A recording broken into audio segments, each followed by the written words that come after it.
Well, one of my viewers asked about wrist-mounted crossbows, and since that's a pretty fun topic, why not talk about it? First off, of course I realize that the main purpose of those things is style. It's supposed to look cool, and I can't argue with that. I mean, wrist-mounted crossbows are pretty damn badass, yes. But could you make them work out in real life if you wanted to?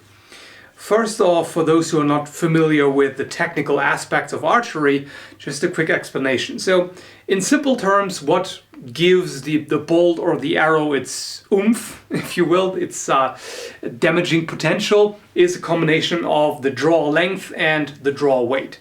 The draw weight is just the force required in pounds to fully draw it.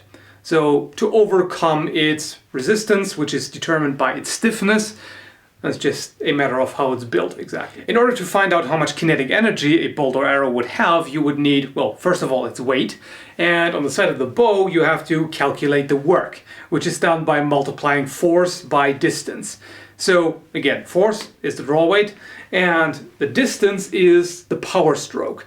And that is the distance between the rest position of the string and the point to which you're drawing it out. So that would typically be a point near the corner of your mouth. So from here to there, that is the power stroke. The longer the power stroke, the longer the time period during which the bolt or arrow is accelerated. So in this case, size does matter. Longer means more powerful. And that's also where the trouble starts. I mean, you don't really want a really large bow on your wrist, of course, because then you might as well hold a regular bow or a crossbow. And also you are kind of limited to the length from your wrist to about your elbow, unless you want to be restricted to having to hold the arm straight out all the time when you're using it. The thing with crossbows is, especially medieval crossbows, they have a significantly shorter power stroke than a bow. And so they have to compensate for that by cranking up the draw weight. And this is something that may be misleading at first if you hear something like a 350-pound crossbow. And then you're thinking, whoa, this is amazingly powerful. Because, you know, a lot of bows are more in the range of 50, 60, 70. So then you may think 350 pounds is monstrous. And yeah, you cannot draw it by hand. You can't just step on it and pull with your arms. You would need some kind of cocking device. Either a cocking belt, where you just kind of hook it in and use your entire body to draw it up, or something like a goat's foot lever, which you hook in and then you get a whole lot of leverage. There are several ways, or a windlass. Then we're getting into the really powerful ones. But since the power stroke is that much shorter on a crossbow, it doesn't have that much time to accelerate the thing. I've read the statement by a crossbow maker that a 300-pound crossbow is roughly equivalent to a 70-pound bow. So you can see that's quite the dramatic difference. So in order to have something that would be practical on your arm, it would have to be even smaller than a regular crossbow, so the power stroke is even shorter. So you now have to come up with something that is really extremely powerful in a very stiff bow. And how do you cock that thing? In history, people have actually come up with a very compact assassin's crossbow. This example here is made by Todd from Todd Stuff. It's a Balestrino, and that type of crossbow was used in the 16th and 17th century. And I'll just link a video demonstration of him down here in the video description. And you'll see him wind the thing for almost 20 seconds, I actually counted.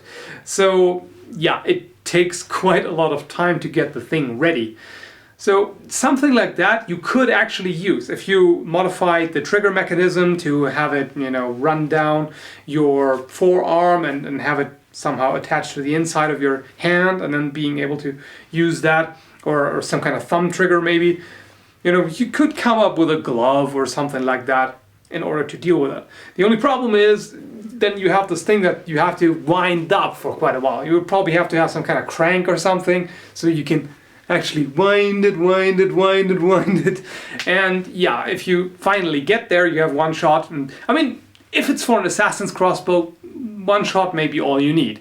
The only problem is 320 pounds, as much as it may sound, but on this short distance with such an extremely short power stroke, it's not that much, especially also since the bolt is rather short and light.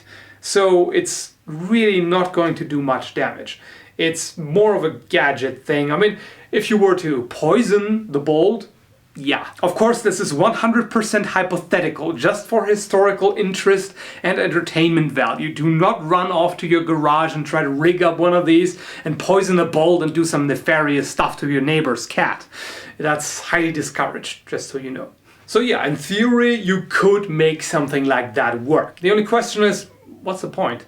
I mean, you could just have the thing and just hold it in your hand and use a thumb trigger or some other kind of trigger.